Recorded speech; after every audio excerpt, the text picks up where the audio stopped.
Brexit talks have been characterized by deadlock since the very beginning and, according to the former Director of Special Projects at Vote Leave has claimed, former Prime Minister Theresa May is to blame.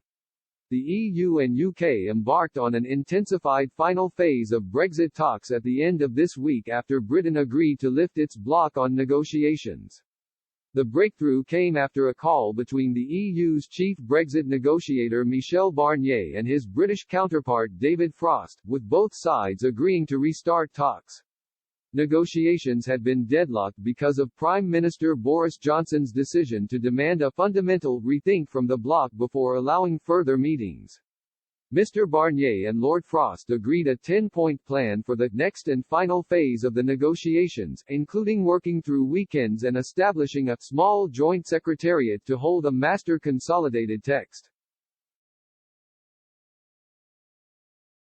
However, a Downing Street spokesperson said it is clear that significant gaps remain between our positions in the most difficult areas, such as the level playing field and fishing rights. Mr. Johnson had criticized a statement adopted by EU leaders at a summit last week that called on the UK to make the necessary moves to make an agreement possible, saying there was no point continuing talks if all concessions needed to come from the British side.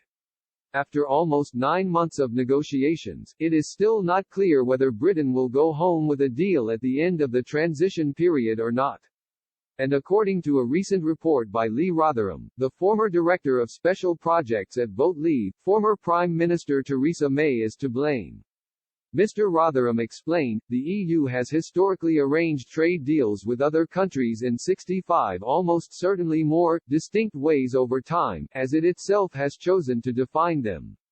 More importantly, the minimalist nature of the treaties at the bottom end of this vast scale are such that they demonstrate that a collapse of today's Brexit talks can still deliver a range of low-hanging fruit.